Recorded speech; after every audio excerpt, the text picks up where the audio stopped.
Miss റേച്ചലിനെ അറിയാമോ?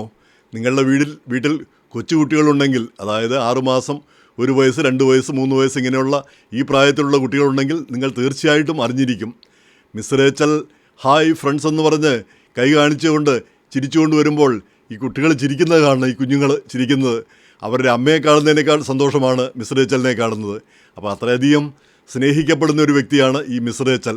കൊച്ചുകുട്ടികളെ പഠിപ്പിക്കുന്ന ഈ ടോഡിലേഴ്സിന് ഇങ്ങനെ കുഞ്ഞു കുട്ടികൾക്ക് വേണ്ടിയുള്ള പ്രോഗ്രാമുകൾ, അവരെ പഠിപ്പിക്കുകയും അവരെ അക്ഷരം പഠിപ്പിക്കുക, അല്ല അവരെ ഓരോ കാര്യങ്ങളും പഠിപ്പിക്കുന്ന ഒരു പ്രോഗ്രാമാണ് ഈ മിസ് റേച്ചലിൻ്റേത്. അത് ഇത്രയധികം ലോകശ്രദ്ധ നേടിയെന്നുള്ളത് അതിശയം തന്നെ. കാരണം ഇവിടെ ഈ മിക്കി മൗസും മറ്റുമായിട്ട് വാൾട്ട് ഡിസ്നിയും മറ്റും ഉള്ളപ്പോഴാണ് ഇവരുടെ ഈ പ്രോഗ്രാം കൊണ്ട് ജനഹൃദയങ്ങൾ കവർന്നത്.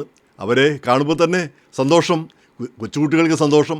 ഈ കൊച്ചുകുട്ടികളുടെ ശല്യം കുറഞ്ഞിരിക്കാനായിട്ട് അമ്മമാരെല്ലാം ഈ യൂട്യൂബ് പ്രോഗ്രാമാണ്, ഇവിടെ മിസ് റേച്ചലിൻ്റെ പ്രോഗ്രാമാണ് ഇട്ട് കൊടുക്കുന്നത്.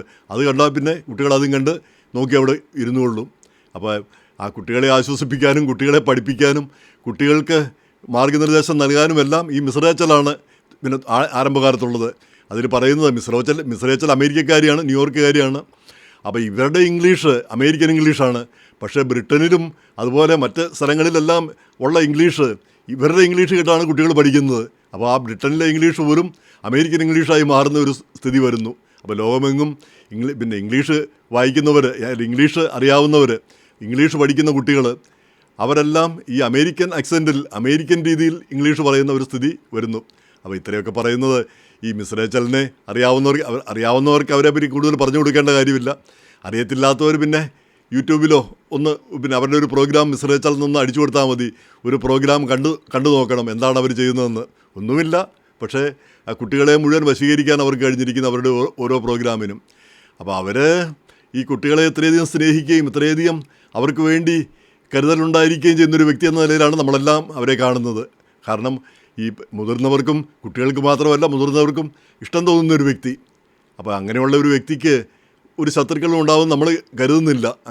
കാരണം ശത്രുതാപരമായ ഒരു കാര്യങ്ങളോ രാഷ്ട്രീയപരമായ കാര്യങ്ങളോ ഒന്നും അവർ ഇതേവരെ പറഞ്ഞിട്ടില്ല. അപ്പോൾ ഈയിടയ്ക്ക് പിന്നെ ഈ സ്റ്റോപ്പ് ആൻറ്റി സെമിറ്റിസം, അതായത് ഈ ഇസ്രായേൽ വിരുദ്ധത, യഹൂദ വിരുദ്ധത, അങ്ങനെ ഒരു സംഘടനയുണ്ട്. അപ്പോൾ ഇവരെ പിന്നെ ആൻറ്റി സെമിറ്റ് ഓഫ് ദ ഇയർ ആയിട്ട് പ്രഖ്യാപിക്കാൻ പോകുന്ന ഒരു 10 പേരുടെ ഒരു ലിസ്റ്റ് തിരഞ്ഞെടുത്തിരിക്കുന്നു. അതിൽ 2ാം സ്ഥാനത്ത് വന്നിരിക്കുന്ന ഇവരാണ്. അപ്പോൾ ഇവർ ചെയ്ത പാതകം എന്താണെന്ന് ചോദിച്ചാൽ ഈ ഗാസായിലെ പിന്നെ കുട്ടികൾക്ക് വേണ്ടി ശബ്ദിച്ചു. ഈ കുട്ടികളെ കൊല്ലരുത്, കുട്ടികളെ ദ്രോഹിക്കരുത്, കുട്ടികൾക്കൊരു ഉപദ്രവം ഉണ്ടാകരുത്. കാരണം ഇവർ കുഞ്ഞുങ്ങൾക്ക് വേണ്ടി പ്രോഗ്രാം ചെയ്യുന്നവരും കുഞ്ഞുങ്ങളാണ് അവരുടെ ജീവിതം. അപ്പോൾ അങ്ങനെയുള്ളവർ പിന്നെ കുട്ടികൾക്ക് വേണ്ടി പറയരുതെന്ന് പറഞ്ഞാൽ എന്താ പറയുക? അപ്പോൾ ആ കുട്ടികൾക്ക് വേണ്ടി അവരുടെ ഒരു ഷോയിൽ ഈ കുട്ടികളെ കാണിച്ചു. ഗാസായിൽ നിന്ന് വന്ന ഒരു കുട്ടിയെ, ഒരു കാലില്ലാത്ത കുട്ടി, പിന്നെ 2-3 വയസ്സുള്ള ഒരു കുട്ടിയാണ്, ഒരു കാലില്ലാത്ത കുട്ടി. എന്നിട്ടും അത് പിന്നെ ആടുകയും പാടുകയും ഒക്കെ ചെയ്യുന്നത് കണ്ട് നമുക്കും പിന്നെ വാസ്തവം പറഞ്ഞാൽ കരച്ചിൽ വരും. അങ്ങനെയൊക്കെ സംഭവിക്കുന്നല്ലോ കുഞ്ഞുങ്ങൾക്ക് ഇങ്ങനെ സംഭവിക്കുന്നല്ലോ. യാതൊരു തെറ്റുകാരുമല്ല അവർക്ക് യാതൊരു പൊളിറ്റിക്സും ഇല്ല. അവർ പൊളിറ്റിക്സ് എന്താണെന്ന് അറിയുകയില്ല, മതം പോലും എന്താണെന്ന് അറിഞ്ഞുകൂടാ. അങ്ങനെയുള്ളവരും ഇങ്ങനെ പീഡനത്തിന് ഇരയാവുന്നു. അതിലുള്ള ദുഃഖവും വേദനയുമാണ് അവർ പങ്കുവച്ചത് ഈ മിസ് റേച്ചൽ. പക്ഷേ അത് ഇസ്രായേലികൾക്ക് എതിരാണെന്നാണ് ഇങ്ങനെ ഈ ഒരു വിഭാഗം ആളുകൾ പറയുന്നത്, ഇസ്രായേലി അനുകൂലികൾ പറയുന്നത്. ഇസ്രായേലിലെ കുട്ടികൾ ഇങ്ങനെ പീഡിപ്പിക്കപ്പെടുമ്പോൾ നിങ്ങൾ പിന്നെ ഇങ്ങനെയുള്ള പ്രോഗ്രാം ചെയ്തിരുന്നോ എന്ന് ആരൊക്കെയോ ചോദിച്ചിരുന്നു. ഇനി ഹമാസിനോട് പൈസ മേടിച്ചുകൊണ്ടാണോ ഇത് ചെയ്തത്? അങ്ങനെയാണെങ്കിൽ ഇവരെ പറ്റി അന്വേഷിക്കണം എന്ന് പറഞ്ഞ് ചിലർ രംഗത്ത് വന്നു. ഇപ്പോഴാണ് ഈ സ്റ്റോപ്പ് ആൻറ്റിസെമിറ്റിസം ഫണ്ടെന്നോ മറ്റോ പറഞ്ഞൊരു സംഘടന, ഒരു പ്രസ്ഥാനം ഇവരെ ടോപ്പ് ആൻറ്റിസെമിറ്റായിട്ട് പ്രഖ്യാപിക്കാനായിട്ട് ഒരുങ്ങുന്നത്. അപ്പോൾ അത് വളരെ ദുഃഖകരമായിട്ട് അതിനെതിരെ നാനാഭാഗത്തു നിന്നും ശക്തമായ എതിർപ്പ് ഉണ്ടായി.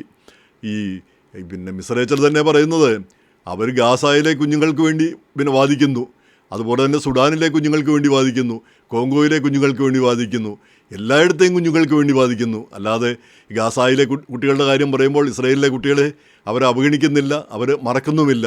അതിലെ പൊളിറ്റിക്സ് ഒന്നും അവർ നോക്കുന്നില്ല. കുട്ടികളുടെ വെൽഫെയർ, കുട്ടികളുടെ നന്മ, അതുമാത്രമേ അവർ ചിന്തിക്കുന്നുള്ളൂ. പക്ഷെ അത് ഈ വിഭാഗം ആളുകൾ അംഗീകരിക്കുന്നില്ല എന്നുള്ളൊരു സ്ഥിതി. അതുകൊണ്ടാണല്ലോ ഇങ്ങനെ വന്നിരിക്കുന്നത്.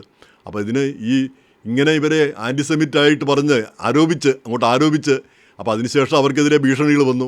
അവരുടെ കുട്ടികൾക്കെതിരെ ഭീഷണി വന്നു. അപ്പോൾ ആകപ്പാടെ അവരെ വിഷമത്തിലാക്കുകയാണെന്നാണ് അവർ തന്നെ പറഞ്ഞിരിക്കുന്നത്. അവർ ഈ ഖേദകരമായൊരു കാര്യം അവർ ചെയ്യാത്ത കാര്യത്തിന് അവരെ ആരോപിക്കുകയാണ് ഇവർ ആണെന്ന് പറഞ്ഞ്. അപ്പോൾ അത് വളരെ ഖേദകരമായൊരു കാര്യമായിട്ടാണ് നമുക്കും തോന്നുന്നത്. ഇങ്ങനെ ഗാസായിലെ കുട്ടികൾക്ക് വേണ്ടി ബാധിക്കുമ്പോൾ ഇസ്രായേലിലെ കുട്ടികൾക്ക് വേണ്ടി ബാധിക്കുന്നില്ല എന്നർത്ഥമൊന്നുമില്ല. കാരണം എല്ലാ കുട്ടികൾക്കും വേണ്ടി ബാധിക്കുന്നവരാണ് അവർ. അപ്പോൾ ആരെങ്കിലും മറന്നു പോകുന്നു എന്ന് പറയുന്നത് പിന്നെ ഒരിക്കലും ശരിയായ കാര്യമല്ല അവരെ സംബന്ധിച്ചിടത്തോളം. അതാണ് അവർ ചെയ്തതും. അതിനെ ഒരു മോശപ്പെട്ട കാര്യമായിട്ട് ചിത്രീകരിക്കുക എന്ന് പറഞ്ഞാൽ അപ്പോൾ അതിനെതിരെ ഈ സംഘടനയ്ക്കെതിരെയും പിന്നെ അതുപോലെ തന്നെ ഈ നിലപാടെടുത്തവർക്കെതിരെയൊക്കെ ധാരാളം പേര് ശക്തമായ പ്രതികരണമായിട്ട് രംഗത്ത് വരുന്നുണ്ട്. അപ്പോൾ ചിലർ പറയുന്നത് ഈ സംഘടനയ്ക്കെതിരെ കേസ് കൊടുക്കണം, മാനനഷ്ടത്തിന് കേസ് കൊടുക്കണം. കാരണം മനസ്സറിയാത്ത ഒരു കാര്യം ഇവരുടെ പേരിൽ ആരോപിക്കുകയാണ് ചെയ്യുന്നത്. അപ്പോൾ നമുക്കും ഈ മിസ്റേച്ചൽ എന്തെങ്കിലും വരുന്നത് നമുക്കും സങ്കടകരമാണ്. കാരണം അവരെപ്പോലെ ആ കുഞ്ഞുങ്ങളുടെ മനസ്സ് ഇത്രയധികം കണ്ടിട്ടുള്ള മറ്റൊരാളുണ്ടാകുമോ എന്നറിഞ്ഞുകൂടാ. ഈ അമ്മമാർക്ക് അറിയാമായിരിക്കും, ഓഫ് കോഴ്സ് അവരുടെ കുഞ്ഞുങ്ങളുടെ. ഇത് എല്ലാ കുഞ്ഞുങ്ങൾക്കും വേണ്ടി നിലകൊള്ളുന്നൊരു വ്യക്തി എന്ന നിലയിൽ അവർക്ക് വേണ്ടി ഒരു പ്രോഗ്രാം ചെയ്യുന്ന ഒരു വ്യക്തി എന്ന നിലയിൽ എല്ലാവരും ഇഷ്ടപ്പെടുന്ന ഒരു വ്യക്തി എന്ന നിലയിലാണ് നമ്മൾ മിസ്റേച്ചലിനെ കാണുന്നത്. അപ്പോൾ അവരുടെ പേരിൽ രാഷ്ട്രീയം ആരോപിക്കുക, അവർ മനസ്സറിയാത്ത കാര്യങ്ങളൊക്കെ ആരോപിക്കുക, അല്ല അവരെ ഭീഷണിപ്പെടുത്തുക, അവരുടെ പരിപാടികൾക്ക് കോട്ടം വരുന്ന രീതിയിലുള്ള പ്രവർത്തനം, ഇതൊക്കെ നല്ലതാണോ എന്ന് ഈ സംഘടനയുമൊക്കെ ഈ ആൻറ്റിസെമിറ്റിസം ഈ പാർട്ടികളും ആലോചിക്കണം. മറ്റാളുകളെ പിണക്കുകയും മറ്റാളുകളെ പിന്നെ വെറുപ്പിക്കുകയും ചെയ്തുകൊണ്ട് ഒരുപാട് കാലം നമുക്ക് മുന്നോട്ട് പോകാനാവില്ല ഏതൊരു സംഘടനയ്ക്കും. അപ്പോൾ ഇസ്രായേലിനെ സംബന്ധിച്ചിടത്തോളം നമുക്കറിയാം ശക്തമായ രാജ്യമാണ് ഇപ്പോൾ. പക്ഷേ അതൊരു ചെറിയ രാജ്യമാണ്. 1 കോടി ജനങ്ങൾ പോലും അവിടെ ഇല്ല. അത് പിന്നെ ന്യൂജേഴ്സിയിൽ അത്രയും മറ്റേ ഉള്ളൂ അതിൻ്റെ വലിപ്പം. അപ്പോൾ അങ്ങനെയുള്ള ഒരു ചെറിയ രാജ്യം അതുകൊണ്ട് മാത്രമായിട്ട് നിലനിൽക്കുന്നില്ല. ഈ അമേരിക്കയുടെ പിന്തുണയാണ് തീർച്ചയായിട്ടും അവരെ നിലനിർത്തുന്നത്. അപ്പോൾ പിന്നെ ഇത് നിലനിൽക്കണമെങ്കിൽ പിന്നെ എന്താണ് വേണ്ടത്? ഈ മറ്റു മനുഷ്യരുമായിട്ട് അയൽപക്കത്തുള്ളവരും മറ്റു മനുഷ്യരുമായിട്ട് ബന്ധങ്ങൾ സ്ഥാപിക്കണം, അവരെ പിണക്കാതിരിക്കണം. അവരുടെ ആ സൗമനസ്യത്തിലാണ് നമുക്ക് നമ്മുടെ ഒക്കെ ആ ജീവിതം നമുക്ക് മുന്നോട്ട് കൊണ്ടുപോകാനാവുക. നമ്മൾ വിചാരിക്കും മറ്റാരും നമുക്ക് വേണ്ട, നമ്മൾ തന്നെ സ്ട്രോങ് ആണ്. അങ്ങനെ ചിന്തിക്കുന്നവരാണ് നമ്മൾ മലയാളികളിൽ പലരും. ഒരനുഭവം ഞാൻ പറയാം. ഒരിക്കൽ ഈ ആദിരോണ്ടാക്ക്, നമ്മുടെ ഈ നയാഗ്രയ്ക്ക് പോകുന്ന വഴിക്കുള്ളൊരു പർവ്വതനിരയാണ് ആദിരോണ്ടാക്ക്. അപ്പോൾ എങ്ങനെയോ ഒരു സന്ധ്യാസമയത്ത്, ഒരു സന്ധ്യയല്ല രാത്രിയായപ്പം ആ മലനിരകളിൽ കൂടി ഞാൻ പോവുകയാണ്, കാറോടിച്ച് പോകുന്നു. അപ്പോൾ പോകുമ്പം ഇരുട്ട്, പിന്നെ വഴി താഴെ പിന്നെ കുലം കുത്തി ഒഴുകുന്ന നദി. അപ്പോൾ കുറേ അങ്ങ് പോയി കഴിയുമ്പോഴത്തേക്ക് അവിടെ പിന്നെ ഈ ഗ്രാമങ്ങളൊന്നുമില്ല, പിന്നെ വഴിയിലൊന്നും വെളിച്ചമില്ല, എതിരെ കാറുകളൊന്നും വരുന്നില്ല, എതിരെയും വരുന്നില്ല, പുറകിലും വരുന്നില്ല, നമ്മൾ മാത്രം. താഴെ കുലം കുത്തി ഒഴുകുന്ന നദി, മുകളിൽ പർവ്വതനിര, അതിൻ്റെ സൈഡിലൂടെ കാറിങ്ങനെ പോയിക്കൊണ്ടിരിക്കുന്നു. അപ്പോൾ കുറച്ച് കഴിയുമ്പോഴത്തേക്ക് നമുക്കൊരു പേടിയായിത്തീരുന്നു. അപ്പോൾ നമ്മൾ ചിന്തിക്കുന്നത് എന്താണ്, എതിരെ ഒരു കാറ് വന്നിരുന്നെങ്കിൽ, ആരുടെയെങ്കിലും ഒരു ഇത്തിരി വെളിച്ചം കണ്ടിരുന്നെങ്കിൽ എന്ന് നമ്മൾ ആഗ്രഹിച്ചു പോകും. അപ്പോൾ ഞാനോർക്കുകയാണ് നമ്മളൊക്കെ നമ്മൾ മറ്റാരെയും വേണ്ട എന്ന് പറയുമ്പോൾ തന്നെ നമ്മൾ എത്രമാത്രം ഇൻ്റർ കണക്റ്റഡാണ്, മറ്റുള്ളവരുമായിട്ട് നമ്മൾ എത്രയധികം ബന്ധപ്പെട്ടിരിക്കുന്നു. മറ്റുള്ളവർ ഇല്ലെങ്കിലാണ് നമ്മളതിൻ്റെ അവിഷമതകൾ അറിയുക. അപ്പം ഈ വരുന്ന കാറ് നമ്മുടെ ആരുമല്ല, ഏതോ ഒരു കാറ് വന്നേച്ചാൽ മതി, ആരെങ്കിലുമൊക്കെ പിന്നെ കാറിൽ വന്നാൽ മതി, അവരുടെ വെളിച്ചം കണ്ടാൽ മതി. അല്ലെങ്കിൽ എവിടെയെങ്കിലും മലമുകളിൽ ഒരു വെളിച്ചം, പിന്നെ ഏതെങ്കിലും ഒരു ഗ്രാമം. അപ്പോൾ നമ്മളെല്ലാം പരസ്പരം ബന്ധപ്പെട്ടിരിക്കുന്നു. ബന്ധങ്ങൾ വിച്ഛേദിക്കപ്പെടുമ്പോൾ നമ്മൾ ഒറ്റയ്ക്ക് നിൽക്കാമെന്ന് കരുതുമ്പോൾ കാലവും അങ്ങനെ നിൽക്കാൻ കഴിഞ്ഞു എന്ന് വരില്ല. അപ്പോൾ അതുകൊണ്ടാണ് ഈ ബന്ധങ്ങളൊക്കെ സ്ഥാപിക്കേണ്ടത്. അപ്പോൾ ഇങ്ങനെയുള്ള കാര്യങ്ങളൊക്കെ ആ ബന്ധങ്ങൾ വിച്ഛേദിക്കുന്ന കാര്യങ്ങളാണ്. അത് ശരിയല്ല താനും. അതിനെയൊക്കെ പിന്നെ മറ്റുള്ളവരെ പിണയ്ക്കുന്ന കാര്യങ്ങൾ ഒരിക്കലും നല്ലൊരു കാര്യമായിട്ട് നമുക്ക് തോന്നുന്നില്ല. അപ്പം മിസ്റേച്ചലിന് ആണ് നമ്മുടെയൊക്കെ പിന്തുണ, എൻ്റെയൊക്കെ പിന്തുണ ഉറപ്പായിട്ടും.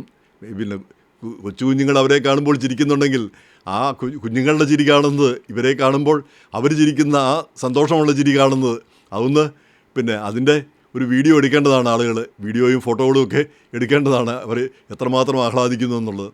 എന്തായാലും ഇങ്ങനെ എല്ലാത്തിനും രാഷ്ട്രീയം കാണുന്നത് ശരിയല്ല, എല്ലാ കാര്യങ്ങൾക്കും.